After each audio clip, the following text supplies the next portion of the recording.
لبيك لا شريك لك لبيك. السلام علیکم ورحمۃ اللہ وبرکاتہ. الحمد للہ رب العالمین والصلاة والسلام على حبیبہ سید الانبیاء واشرف المرسلین وعلى آلہ الطیبین الطاہرین واصحابہ الاکرمین الافضلین وعلى من احبهم وتبعهم باحسان الى يوم الدین. اما بعد، فقال الله سبحانه وتعالى في كلامه العظيم: اعوذ بالله من الشيطان الرجيم، بسم الله الرحمن الرحيم. لن ينال الله لحومها ولا دماؤها ولكن يناله التقوى منكم. صدق اللہ مولانا العظیم. حضرات گرامی، اللہ بزرگ و برتر کا ارشاد مبارک ہے: لن ينال اللہ لحومها ولا دماؤها ولكن يناله التقوى منكم. ہرگز قربانی کے جانوروں کا گوشت اللہ کی بارگاہ میں پہنچتا ہے اور نہ اس کا خون اللہ تعالیٰ کی بارگاہ میں پہنچتا ہے. لن ینال اللہ لحومها ولا دماؤها. اس حقیقت کو اچھی طرح ذہن نشین کر لو کہ جن جانوروں کو تم اللہ کے نام پر ذبح کرتے ہو، ان جانوروں کا خون بھی بہہ جاتا ہے، گوشت تمہارے استعمال میں آتا ہے، یہ دونوں بھی اللہ کی بارگاہ میں نہیں پہنچتے. ولیکن ینالہ التقوی منکم. لیکن تمہارے دل میں جو اللہ کا خوف ہے اور تمہارے اندر جو پرہیزگاری کا جذبہ ہے، اس عمل کے پیچھے تمہارے اندر جو روحانیت کار فرما ہے کہ اللہ کو ہم راضی کریں، اس کے رسول علیہ السلام کے طریقے پر چلیں، تو تمہارا یہ پرہیزگاری کا جذبہ اللہ کے پاس قبولیت کا مقام پا لیتا ہے. تو اس کا مطلب کیا ہوا کہ انسان اپنی خواہش کو اللہ اس کے رسول علیہ السلام کے مرضی کے مطابق اگر پوری کرے، اپنی مرضی اور اپنی خواہش کو اللہ کی مرضی اور اللہ کے منشے کے تابع کر لے، تو یہ اس کے لیے کامیابی کی بات ہے. عام طور پر قربانی کے سلسلے میں ہمارے ذہنوں میں الگ الگ تصورات بھی ہوتے ہیں، الگ الگ خیالات بھی ہوتے ہیں، لیکن اسلامی نقطہ نظر کیا ہے؟ اللہ قرآن مجید میں فرما رہا ہے: فَصَلِّ لِرَبِّكَ وَانْحَرْ. تو تم اپنے رب کے لیے نماز پڑھو اور قربانی دو. تو نماز بھی اللہ کے لیے پڑھنی ہے اور قربانی بھی اللہ کے لیے دینی ہے. اس میں کوئی اپنی غرض ہو، نہ کوئی اپنا مقصد ہو، نہ کوئی اپنے لیے منفعت ہو. تو پھر اب ایک بات سمجھنے کی ہے کہ ایک انسان سال ہر سال تک، جب تک اللہ اس کو دنیا میں زندہ رکھتا ہے، صاحب نصاب ہو تو قربانی ادا کرتا جاتا ہے، اور اس کے دن مقرر ہے، اس کے لیے جانور مقرر ہے، اس کے لیے طریقہ مقرر ہے. تو پھر اس کے پیچھے کیا حکمت ہے، کیا راز ہے کہ بھئی مخصوص دنوں کے اندر 10، 11، 12 تاریخ یا دیگر علماء کی تحقیق کے مطابق ایک دن اور بھی اضافی ہوتا ہے. تو یہ جو ایام قربانی مقرر کیے گئے ہیں، اس کے اندر دمبا مقرر کیا گیا ہے، اس کی عمر مقرر کر دی گئی ہے کہ دمبا ہو تو کتنی عمر کا ہونا چاہیے، بکری ہو تو کتنی عمر کی ہونی چاہیے، اونٹ ہو تو کتنی عمر کا ہونا چاہیے. تو یہ جانوروں کی عمریں متعین کر دی گئی ہے، ان کے صفات متعین کیے گئے کہ عیب دار نہیں ہونا چاہیے، عیب سے پاک ہونا چاہیے. بڑا جانور ہے، اونٹ ہے تو 5 سال کا ہونا چاہیے، اور اگر بکرا ہے یا بکری ہے تو 1 سال مکمل ہونا ضروری ہے. اور اگر دمبا ہے اور اتنا صحت مند اور فربا ہے تو اس کا 6 سال کی عمر کا بھی ہے، 6 ماہ کی عمر کا بھی ہے، لیکن دکھنے میں 1 سال کے برابر نظر آ رہا ہے تو کافی ہے. تو یہ ساری باتیں انسان کے لیے ایک ذہن و فکر میں دعوت اور تحریک پیدا کرتی ہے کہ یہ ہمیں کیوں کروایا جا رہا ہے. تو اللہ فرما رہا ہے: اے بندو، یہ عمل کے پیچھے اسپرٹ جو ہے وہ ہے اللہ کے پرہیزگاری کا جذبہ، اللہ سے تعلق کا جذبہ، خشیت ربانی کا جذبہ. دیکھو یہ سنت خلیلی کو تم زندہ کر رہے ہو. اور نبی کریم علیہ الصلوۃ والسلام سے صحابہ نے بھی دریافت کیا تھا کہ یا رسول اللہ ما هذه الاضاحی، اے اللہ کے رسول صلی اللہ علیہ وسلم یہ قربانیاں کیا ہے؟ ارشاد فرمایا ہی سنت ابیکم ابراہیم علیہ السلام، یہ تمہارے والد حضرت ابراہیم علیہ السلام کی سنت ہے۔ تو پھر پوچھا فما لنا فیہا یا رسول اللہ، یا رسول اللہ اس میں ہمارے لیے کیا اجر ہے؟ قال بکل شعرۃ حسنۃ، ارشاد فرمایا ہر بال کے بدلے ایک نیکی عطا کی جائے گی، چھوٹا سا بال بھی ہوگا تو نیکی عظیم عطا کی جائے گی۔ قالوا فالصوف یا رسول اللہ، پھر عرض کیا حضور یہ اون کے بارے میں کیا فرماتے ہیں؟ دمبے کے اوپر جو بال ہوتے ہیں اون، فرمایا بکل شعرۃ من الصوف حسنۃ، وہ جو اون ہے اس میں سے بھی ہر رونگٹے کے بدلے ہر اون کے بدلے ایک عظیم نیکی عطا کی جاتی ہے۔ تو آپ دیکھیے جانور ذبح ہو رہا ہے اللہ کے نام پر، گوشت بندہ کھا رہا ہے، اپنے دوستوں میں تقسیم کر رہا ہے، اپنے پڑوسیوں کو تقسیم کر رہا ہے، پڑوسیوں کو دے رہا ہے، ہمسایوں کو دے رہا ہے، دیگر غربا حاجت مندوں کو دے رہا ہے۔ تو ایک مخصوص طریقے پر جانور ذبح کر کے ہی کیسے اللہ کا قرب اس کو مل رہا ہے؟ تو یہی سمجھانا ہے کہ دیکھو تم اپنے ارادے کو، اپنے منشے کو اللہ اس کے رسول کے ارادے اور منشے کے تابع کر کے دیکھو۔ ہمارا حکم کیا ہے کہ ہم چاہتے ہیں کہ لوگوں کو فائدہ پہنچے تمہارے وجود سے۔ تمہارا وجود صرف تمہاری اپنی ذات کے لیے نہیں ہے، تم دنیا میں دوسروں کے لیے بھی فائدہ مند بنو، نفع بخش بنو، کام آنے والے بنو۔ ہمیشہ تم خود ہی کھاتے رہتے ہو، ایسا نہ کرنا، بلکہ تم وہ بنو کہ جو اپنے لیے بھی کام آؤ اور دوسروں کے لیے بھی کام آؤ۔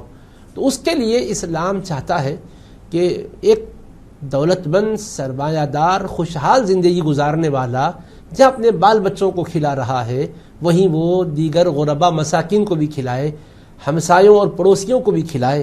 اس کے مختلف طریقے بتائے گئے ہیں۔ اللہ کی راہ میں دیکھو پیسہ خرچ کرو، اللہ کی راہ میں دیکھو بھوکوں کو کھلاؤ، جس کے پاس کپڑا نہیں ان کو کپڑا بناؤ، جن کے پاس روزگار نہیں ان کو روزگار سے لگاؤ۔ اس طرح کی مختلف نوعیتوں سے اللہ کے بندوں کے لیے فائدہ مند بن کر ان کے کام آئے تعلیم دی گئی ہے۔ قرآن مجید میں بھی اللہ نے فرمایا ہے اور نبی کریم علیہ السلام نے بھی احادیث شریفہ میں فرمایا ہے۔ تو قرآن مجید میں بھی ہے کہ آپ کیا کرو، دوسروں کو فائدہ پہنچاؤ اپنے وجود کے ذریعے سے، اور نبی کریم علیہ السلام نے بھی ارشاد فرمایا کہ جو بیوگان کی خبرگیری کریں، یتیموں پر دست شفقت پھیریں، اور جو محتاجوں کی محتاجی دور کریں وہ اللہ کے پیارے ہو جاتے ہیں، ان کو اللہ پاک کتنا ثواب دیتا ہے۔ نبی کریم علیہ السلام فرماتے الساعی علی الارملۃ والمسکین کالمجاہد فی سبیل اللہ وکالصائم لا یفطر وکالقائم لا یفطر او کما قال علیہ الصلاۃ والسلام، یعنی جو کسی بیوہ کی خبرگیری کرے، جو کسی مسکین کی مسکینی کو دور کرے، جو کسی یتیم پر شفقت اور مہربانی کرے، اس کو اللہ تبارک و تعالی اللہ کی راہ میں جد و جہد کرنے والے کا اجر و ثواب عطا فرماتا ہے، اور اس کو اللہ تبارک و تعالی رات بھر قیام کرنے والے کے برابر اجر و ثواب عطا فرماتا ہے، اس کو اللہ تعالی مسلسل روزہ رکھنے والے کے برابر اجر و ثواب عطا فرماتا ہے۔ کس کو؟ جو بیوہ کی خبرگیری کرے، جو یتیموں مسکینوں کے کام آئے۔ تو یہ تعلیم ہے اسلام کی، پیغمبر اسلام کی، نبی رحمت صلی اللہ علیہ وسلم کی، کہ تم دوسروں کے کام آنے والے بنو۔ اب کام آنے کے مختلف طریقے، جیسے ہم نے بتایا کہ کسی کی بھی غربت کو آپ دور کرنا چاہیں تو اس کا علاج کیا ہے کہ اس کی جو سطح کی ضرورت ہے آپ اس کو پوری کریں۔ بھوکا ہو تو کھلائیے، پیسوں کی ضرورت ہو تو پیسے دیجیے، کپڑا اور لباس کی ضرورت ہو تو کپڑا اور لباس کا بندوبست کیجیے، یا آپ کے بول سے اس کا کام بن سکتا ہے تو اپنے 4 جملے زبان سے نکالیے، 2 بول ادا کیجیے اور وہ بیچارے کے لیے آپ ہمدردی کا مظاہرہ کیجیے۔ یہ ہے تعلیم۔ اب قربانی کے سلسلے میں بھی فرمایا جا رہا ہے کہ دیکھو ان دنوں میں ہم مختلف انداز سے تم نیکی کرو، یہ سب کچھ اچھے کام ہیں، مگر ان دنوں میں یہ کرنا کہ اللہ کے نام پر جانور ذبح کرنا اور اس کا گوشت اسٹاک کر کے اپنے لیے، اپنے بچوں کے لیے ہی نہ رکھ لینا، بلکہ اس کے 3 حصے بناؤ، ایک اپنے گھر کے لیے، ایک اپنے عزیز و قریبہ کے لیے، ایک عام غریبوں اور مسکینوں کے لیے۔ تو اس میں بھی قرآن کریم کی روح سے تعلیم ہے کہ یہ بھی انسانیت کے کام آنے کا ذریعہ ہے، اور اس کے پیچھے بھی کیا ہے کہ گوشت تو اللہ کے پاس نہیں پہنچتا، خون بھی اللہ کے پاس نہیں پہنچتا، تقوی اور پرہیزگاری جو ہے یہ پہنچتی ہے۔ تو مطلب صرف وقتیہ طور پر ایک جانور کی قربانی مقصود نہیں ہے، بلکہ اس میں یہ بتانا ہے کہ دیکھو تم 3 دنوں میں اور بھی خیر کے کام کر سکتے ہو، وہ تو کرنا ہے، تمہیں کرنا ہی ہے، لیکن تم ان دنوں میں قربانی کو ترک نہیں کرنا. اگر تم پر اس قربانی واجب ہو گئی ہے تو تم برابر اس قربانی کو ادا کرو، کیونکہ یہ تمہارے دل کے اندر وسوسہ آئے گا کہ نہیں میں آج یہ نہیں کرنا چاہتا، اس کے بجائے فلاں کام کرنا چاہتا ہوں. تم ہر کام کرو نیکی کا جائز ہے، مگر اس کو چھوڑو گے اور اس کو ترک کرو گے تو تم اللہ کے پاس ناپسندیدہ بن جاؤ گے. اس لیے فرمایا جا رہا ہے کہ گوشت اور خون اللہ کے پاس نہیں پہنچتا، تمہارے دل کا تقویٰ پہنچتا ہے. تو دل اگر تمہارا متقی ہے تو اللہ کے حکم کے سامنے قیل و قال نہیں کرے گا، جھکے گا کہ نہیں میرے رب کا جب حکم ہے تو میں یہ کروں گا. جیسے میں اس کو اور ایک آسان مثال سے سمجھاتا ہوں. 5 وقتہ نمازیں اللہ نے فرض کی ہے. اب نمازوں کا جب وقت آئے تو کوئی بندہ اگر کہے کہ بھائی میں نمازوں کے بجائے فلاں کام کرنا چاہتا ہوں، ہر نیکی بابا نیکی ہے لیکن نمازوں کا وقت آئے تو نماز پڑھنا ہی نیکی ہے. حج کسی پر فرض ہے تو اگر وہ کہے کہ نہیں میں حج کو نہیں جانا چاہتا ہوں، سفر کے خطرے کو نہیں مولنا چاہتا ہوں، میں اپنے گھر میں رہتے ہوئے کروڑ روپے لوگوں کے لیے خرچ کرتا ہوں، سب نیکی اپنی جگہ ہے، مگر جو فرض جس وقت آپ پر عائد ہوتا ہے اس کو آپ ادا کرو. تو یہ جس طرح دیگر فرائض میں ہم ذہن و دماغ کے پیچھے نہیں چلتے، اللہ کے حکم اور شریعت کے مزاج کے پیچھے چلتے ہیں، تو قربانی میں بھی یہی کہا جا رہا ہے کہ تم ذہن و دماغ کے حساب سے نہ چلو، اللہ کے حکم کے تابع دار بنو، شریعت کے مزاج کا خیال رکھ کے چلو. تو قربانی کا فلسفہ اور قربانی کا پیغام یہی ہے کہ بندہ اپنی ہر خواہش کو مالک کے نام پہ قربان کر دے. اور حضرت نبی پاک علیہ السلام نے کیا فرمایا کہ یہ تمہارے والد حضرت ابراہیم علیہ السلام کی سنت ہے. حضرت ابراہیم علیہ السلام کو اللہ نے حکم دیا تھا تو آپ نے اللہ کے ہر حکم کو پورا کیا. جب اللہ کا حکم تھا کہ اپنے شیرخوار فرزند کو اور اپنی پسندیدہ محبوب زوجہ کو بے آب و گیاہ مقام پر اللہ تعالیٰ کی رضا کے لیے چھوڑ کر آئیے، تو آپ نے اللہ سے وجہ نہیں پوچھی، اللہ کے حکم پر چلے گئے. اپنے صاحبزادے کو جو کہ دودھ پیتے تھے اور اپنی اہلیہ محترمہ کو اس مقام پر جہاں آج خانہ کعبہ ہے بٹھا دیے، ایک مشکیزہ پانی کا دے دیے اور کچھ کھجور عنایت فرما دی، بس اس کے بعد واپس ہونے لگے. حضرت اسماعیل علیہ السلام ابھی تو شیرخوار ہیں. حضرت ہاجر نے حضرت ابراہیم خلیل اللہ علیہ السلام سے پوچھا آپ ایسی وادی میں جہاں کوئی ہمارا مونس و غمگسار نہیں ہے، کوئی ہمدم و ہمساز نہیں ہے، آپ چھوڑے جا رہے ہیں. تو حضرت خلیل علیہ السلام نے کچھ جواب نہ دیا. حضرت بی بی ہاجرہ نے خود ہی فرمایا اللہ امرک بہذا، کیا اللہ نے آپ کو اس کا حکم فرمایا ہے؟ تب آپ نے سر انور سے اشارہ کیا ہاں. تو حضرت ہاجرہ نے بہت ہی اطمینان کی کیفیت میں فرمایا اذن لا یضیعنا، تب تو وہ ہمیں ضائع نہیں فرمائے گا. تو آپ دیکھیں قربانی کے پیچھے روح کیا ہے کہ حضرت ابراہیم علیہ السلام کو بظاہر ایسا حکم ملا جو عقل کے خلاف پڑ رہا تھا، مگر انہوں نے عقل کو بیچ میں نہیں لایا، حکم کو پورا کرنے کے لیے پہنچے اور اپنی اہلیہ محترمہ کو وہاں اتارے، صاحبزادے کو وہاں اتارے، واپس آ رہے ہیں اور پوچھنے پر بھی کہتے ہیں کہ ہاں اللہ کا حکم ہے، اشارے سے کہا کہ ہاں یہی اللہ کا حکم ہے. تو بی بی ہاجرہ بھی یہ نہیں پوچھتے کہ اللہ ایسا کیسا حکم دیا کہ آپ کی زوجہ ہوں میں، آپ کا چھوٹا بیٹا ہے، کیسے جنگل میں چھوڑ کے جاؤ، کہا آپ پیغمبر ہیں اللہ سے دعا تو کیجئے گا، نہیں کہا. اللہ کا نام جب آتا ہے تو اللہ کے ماننے والے کا سر جھک جاتا ہے، وجہ اور سبب کے پیچھے نہیں جاتا، سر جھکا لی، کہا آپ بے فکر جائیے، اب اطمینان ہو گیا کہ اللہ ہماری حفاظت کرے گا. ویسا ہی ہوا کہ آپ سوچئے گا آج پوری دنیا کشاں کشاں خانہ کعبہ کی طرف جاتی ہے، کیا وہ مقام پہلے اسی طرح سے آباد تھا؟ اس مقام پر کیا کوئی انسان رہتے بستے تھے؟ کچھ نہیں تھے، کوئی آبادی نہیں تھی. مگر حضرت اسماعیل اور حضرت ہاجرہ کی برکت دیکھیے، انہوں نے اللہ کے سامنے سر جھکایا، اللہ نے ان کی اداؤں کو آج اپنانے کے لیے پوری دنیا کو پابند کر دیا. آپ دیکھیے کون سا زمزم پی رہے ہیں آپ، جو زمزم یادگار ہے حضرت اسماعیل علیہ السلام کی. حضرت اسماعیل کو پیاس لگی اور وہ پیاس سے جب مضطرب ہوئے تو حضرت ہاجرہ علی نبینا و علیہ السلام نے کیا کیا، ان کے لیے پانی کی تلاش میں صفا اور مروہ دونوں پہاڑیوں پہ چڑھ گئی. صفا پر چڑھی، چاروں طرف نگاہ دوڑائی، کوئی شاید پانی کا پتہ چلے لیکن پتہ نہ چلا. پھر صفا سے اتری، مروہ کی طرف جانے لگی اور 20 کا حصہ ایسا آ گیا جو نشیبی تھا، جہاں سے حضرت اسماعیل دکھائی نہ دیتے تھے، تیز دوڑیں اور پھر باقی حصے پر سے وہ نظر آ رہے تھے، وہاں سے معمولی چال میں چلیں اور مروہ پر چڑھ کر چاروں طرف نگاہ دوڑائی، کوئی شاید پتہ چلے پانی کا، کوئی انسانیت کا کوئی اندازہ ہو جائے، کہیں سے کوئی پرندے اڑے تو یہ پتہ چلتا ہے کہ یہ پانی کے مقام سے اڑتے ہیں، مگر کوئی پتہ نہ چلا. پھر آپ مروہ سے صفا کی طرف آئے. اس طرح یہ پھیرے پھر رہی تھی. 7واں پھیرا مروہ پر مکمل ہوا تھا کہ انہوں نے دیکھا کہ جہاں حضرت اسماعیل علیہ السلام لیٹے ہوئے ہیں، جہاں وہ ایڑیاں رگڑ رہے ہیں، اللہ نے ان کی ایڑیوں کی رگڑ سے اور ایک فرشتے کے بازو کے مس کرنے سے پانی کا چشمہ جاری کر دیا، اور وہ جیسا ہی پانی کے ابلنے کے انداز کو دیکھی فوری آئیں اور اس کو جو ہے ایک بند کرنا شروع کیا، چاروں طرف سے اس کو محصور کرنا شروع کیا، اور اس کو کہا زم زم، رک جا، ٹھہر جا۔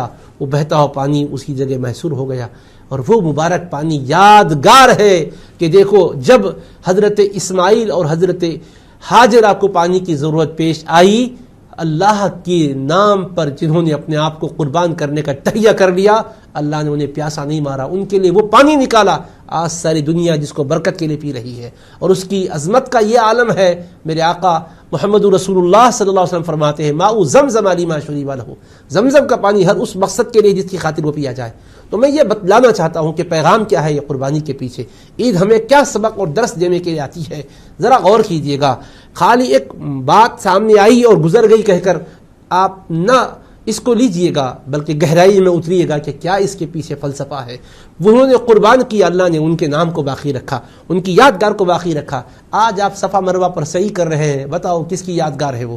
حضرت ہاجرہ دوڑی تھی، ایک کام کے لیے دوڑی تھی، آج وہ مقصد تو نہیں رہا، مگر خدا کو وہ پیاری بندی کی ادا پسند آئی، فرمایا جب بھی تم حج اور عمرے کو آؤ گے میں دوڑاؤں گا تمہیں یہاں سے، چکر لگانے کے لیے حکم فرماؤں گا۔ اور اچھا وہ گرین لیٹروں کے بیچ میں تیز دوڑنا ہے مردوں کو، کیوں تیز دوڑ رہے ہیں بھائی؟ نہیں، یہاں سے حضرت ہاجرہ تیز دوڑی تھی، ان کو تو اس لیے تیز دوڑنے کی ضرورت پیش آئی تھی کہ ان کو وہاں سے ان کے بیٹے نظر نہیں آ رہے تھے۔ آج تمہیں کیا بات ہے، کون نظر نہیں آ رہا ہے جس کے لیے تم تیز دوڑ رہے ہو؟ کہا نہیں، ہم یہ کیوں اور کیا کے جھگڑوں میں نہیں جائیں گے، ہم کہیں گے بس اللہ کے حبیب نے اس کو اپنی اداؤں کا حصہ بنایا اور ہمیں حکم دیا، ہم تعمیل کرتے ہیں۔ کنکریاں مار رہے ہیں آپ جا کر، بھئی آپ دیوانے ہو گئے کنکریاں چننے کے لیے، مزدلفہ میں کنکریاں چن رہے ہیں اور جا کے جمرات پر کنکریاں مار رہے ہیں، تو آپ کہیں گے نہیں جی یہ دیوانگی کا اور فرزانگی کا معاملہ نہیں ہے، یہ بندگی کا معاملہ ہے، یہ تابعداری کا معاملہ ہے۔ حکم خدا پر ہم سر تسلیم خم کیے، طریق مصطفیٰ کو ہم نے اپنا لیا صلی اللہ علیہ وسلم۔ اسی طرح سے قربانی کا معاملہ بھی ہے کہ قربانی بھی ہمیں یہی درس و پیغام دیتی ہے کہ تم اللہ کے نام پر جب جانور ذبح کر رہے ہو تو جذبہ دل کے اندر پیدا کرو کہ مولا تیری رضا کے لیے ہم یہ عمل کر رہے ہیں اور اس عمل کو ہمارے قبول فرما لے۔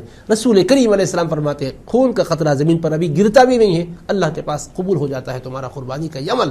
کب؟ بشرطے کہ تمہارے دل میں اخلاص بھی ہو، بشرطے کہ اس کے اندر ایک اسپرٹ بھی ہو۔ آج ہمارے پاس رسم کے طور پہ قربانی ہو رہی ہے، واقعی یہ کہ ہم روایت کے انداز سے قربانی دے رہے ہیں، جانور کو لاتے ہیں مگر دل میں کوئی کیفیت نہیں، ذبح کرتے ہیں مگر دل میں کوئی ولولہ نہیں۔ اسی وجہ سے قربانی کا عمل تو ہو رہا ہے مگر زندگی میں ہم کوئی چینجز نہیں محسوس کر رہے ہیں، کوئی بہتر تبدیلی نہیں آ رہی ہے۔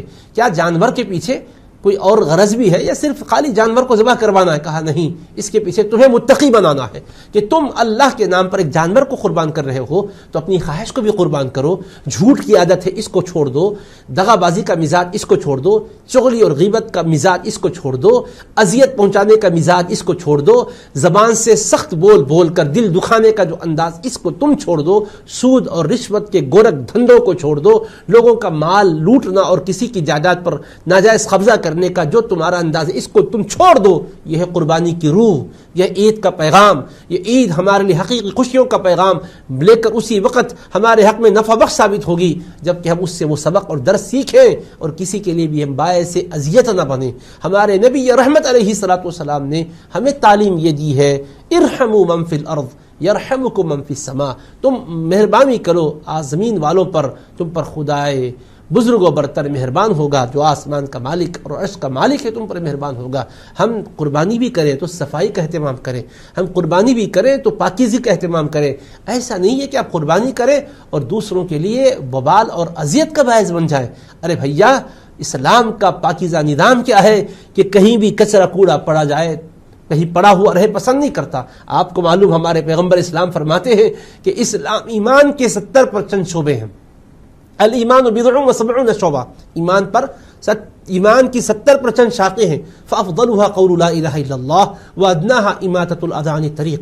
اسلام کا سب سے پہلا شعبہ یہ ہے کہ اللہ کو ایک مانا جائے، محمد رسول اللہ کو آخری نبی مانا جائے صلی اللہ علیہ وسلم، اور اس کا اللہ سے قربت کا ذریعہ بننے والا جو اسلام کا شعبہ ہے، دو اگرچہ کہ چھوٹا سا عمل ہے پر قرب الہی کا باعث بن سکتا، وہ کیا ہے؟ کان کھول کر سننے کی بات ہے، اماطۃ الاذى عن الطریق، راستے سے تکلیف دہ چیز کو ہٹا دینا، تکلیف دینے والی چیز راستے میں پڑی ہوئی ہے، ہٹا دیتے ہیں آپ تو آپ اللہ کے قریب ہو جاتے ہیں۔ تو قربانی کے دنوں میں بھی دیگر ہمارے ملک میں رہنے بسنے والے بھائیوں کے لیے بھی باعث اذیت نہ بنیے، اور قربانی نہ کرنے والوں کے لیے بھی آپ تکلیف کا باعث نہ بنیے، بلکہ صفائی کا اہتمام کیجیے۔ جب قربانی ہو رہی اس کے خون کو بہتا ہوا، گندگی کی نالیوں سے گزرتا ہوا اور لوگوں کے اذیت کا باعث بنتا ہوا نہ چھوڑیے، اس کو پانی بہا کے اس کو صاف کر دیجیے گا۔ کہیں اس کا جانور کا اگر کوئی فضلات وغیرہ پڑے ہوئے ہوں، بس پڑے ہوئے رہیں، نہیں، اس کو اٹھا کے گندگی کو دور کر دیجیے، تاکہ آپ کے ان 3 دنوں کی قربانیوں میں محلہ تعفن کا شکار نہ رہے، عطر بیز فضاؤں سے مہکتا رہے۔ یہ بھی ہمیں توجہ دینے کی چیز ہے۔ ہم نہیں سمجھ رہے ہیں ہمارے آقا علیہ الصلوۃ والسلام نے راستے میں کوئی بھی کچرا کوڑا ڈالنے سے منع فرمایا۔ ارے بھائی، جہاں جو سایہ ہوتا ہے درخت کے سائے میں کوئی مسافر ٹھہر سکتا، ہمارے آقا علیہ السلام فرماتے جنگل میں درخت کے سائے میں جا کے تم ضرورت سے فارغ نہیں ہونا، قضاء حاجت بھی نہیں کرنا۔ ارے ہمارے پیغمبر نے چھوٹی چھوٹی باتوں کی طرف توجہ دلائی ہے۔ میرے آقا علیہ السلام فرماتے ہیں کہ لعنت والے مقام سے اور لعنت والے کاموں سے بچو۔ کہا حضور لعنت کا باعث بننے والے کیا کام ہیں؟ میرے آقا نے فرمایا یعنی سائے کے مقام پر قضاء حاجت کرنا یہ لعنت کرنے کا باعث بنتا ہے، لوگوں کے راستوں میں گندگی کو ڈالنا یہ لعنت کا باعث بنتا ہے، اس سے بچو۔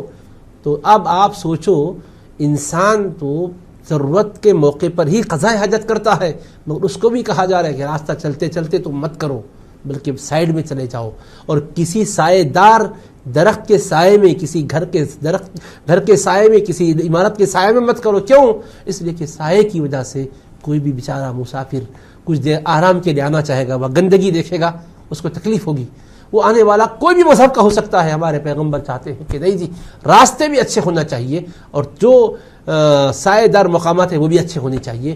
اس وجہ سے ہم ہمارے بھائیوں سے یہ عرض کرنا چاہتے ہیں کہ قربانی شوق و ذوق سے کرنا ہے، اللہ کی رضا کے لیے کرنا ہے، لیکن قربانی کے نام پر ماحول کو پراگندہ بھی نہیں کرنا ہے، تعفن زدہ بھی نہیں کرنا ہے، صفائی کا، ستھرائی کا، نظافت کا، نفاست کا بڑا ہی اہتمام کرنا ہے، تاکہ کسی کو بھی کسی طرح سے کوئی اذیت نہ پہنچے۔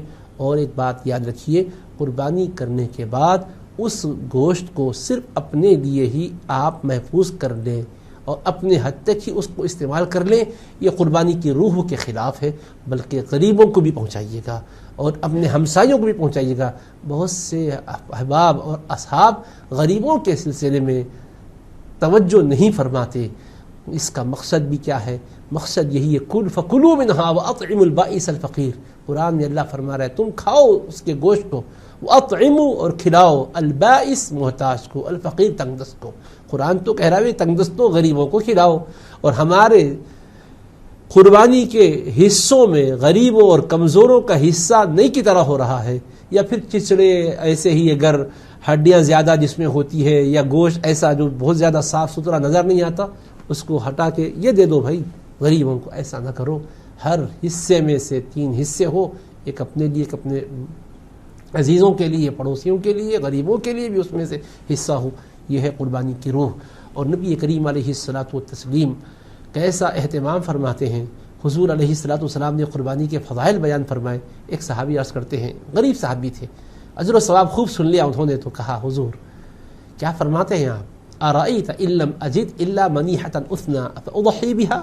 کیا ارشاد میں گرامی ہے آپ کا، کیا خیال مبارک ہے حضور آپ کا، اگر میرے پاس ایک بکری ہے جو دودھ دینے والی ہے، اسی سے میرے گھر کا گزر بسر ہے، تو کیا ثواب کے حاصل کرنے کے لیے میں اس کو قربانی کر دوں، اس کی قربانی کر دوں، اس کو ذبح کر دوں؟ اللہ اکبر! ان کے جذبہ قلبی کو حضور نے جب ملاحظہ فرمایا تو آپ نے بڑی آسانی فرما دی، کہا استطاعت رکھنے والوں کے لیے تو قربانی ہے، لیکن ایک بکری تمہارے گھر کے گزر بسر کے لیے ہے، تو میں کیسے فرماؤں کہ تم اسی کو ذبح کر دو؟ میرے آقا فرماتے ولیکن ایسا کرو، تاخذ من شعرک، دیکھو تم اپنے سر کے بال نکالو، کم کراؤ، اور تم اپنے ناخن ترشواؤ، اور تم اپنی جسم کے زائد بالوں کو صفائی کرو، اور تم اپنے مونچھوں کو کم کرو، اور تم اپنے زیر ناف بالوں کی صفائی کر لو۔ عید کے دن تم یہ سب کچھ اصلاح بنا کے اپنی صفائی کر لو، ناخن ترشوا لو، اور اس طرح سے تم کر کے جب عیدگاہ کو آ جاتے ہو، اللہ تمہیں مکمل قربانی کا ثواب عطا فرماتا ہے۔ ایک غریب پرور پیغمبر نے ایک غریب کے لیے قربانی کا جانور مہیا نہ ہونے کی صورت میں جسم کے زائد بالوں کی صفائی، ناخن ترشوانا اور اپنے آپ کو پاک صاف کر کے نماز کے لیے اپنے کو پیش کر دینا، اس کو حضور علیہ السلام نے فرمایا فَتِلْكَ تَمَامُ أُضْحِيَّتِكَ عِنْدَ اللَّهِ، تمہاری یہ مکمل قربانی ہوگی، اللہ کے پاس ثواب ملے گا۔ تو مطلب یہ بھی نہیں کہ آپ کے پاس قربانی کے جانور ہیں تو آپ ہی ثواب کے حقدار ہیں، غریب بندہ بھی صرف جسم کی صفائی کر کے نماز پڑھ لیتا ہے تو قربانی کا ثواب پا لیتا ہے۔ اور امام الانبیاء علیہ السلام کا کیسا احسان ہے، سوچئے آپ، حضور علیہ السلام نے 2 دمبوں کی قربانی دی، ایک کو تو آپ نے اپنی طرف سے ذبح کیا، دوسرا دمبا حضور ذبح کر کے فرماتے ہیں اللہ کی بارگاہ میں کہ بار الہ، یہ میرے ان امتیوں کی طرف سے ہے جو قربانی نہیں دے سکتے۔ قیامت تک آنے والی امت کی طرف سے حضور نے قربانی دی اور اپنے چاہنے والے امتیوں کو بتلایا کہ تم نہ صرف یہ کہ گوشت کی تقسیم میں ان کا خیال کرو، اللہ نے تمہیں دولت دی ہے، ایک آدھ قربانی کا جانور کسی اپنے غریب بھائی کے گھر بھی بھیج دو، ایک کمپلیٹ جانور۔ آپ دیکھو حضور ایک جانور ذبح کر کے اللہ کی بارگاہ میں عرض کرتے مولا یہ میرے ان امتیوں کی طرف سے ہے جو کہ قربانی نہیں دے سکتے۔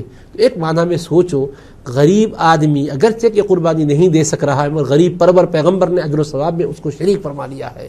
حضور جانتے ہیں کہ ایسے غریب آئیں گے جن کے پاس یہ چیز نہیں رہے گی تو ان کو بھی حضور علیہ السلام نے اجر و ثواب سے محروم نہیں رکھا ہے، اجر و ثواب میں شریک فرمایا ہے۔ اس لیے امت کے سرمایہ دار جہاں اپنی قربانیاں دے رہے اپنے حبیب علیہ السلام کی طرف سے بھی قربانی بطور ہدیہ پیش کریں تو انشاءاللہ بے حد اجر و ثواب پائیں گے۔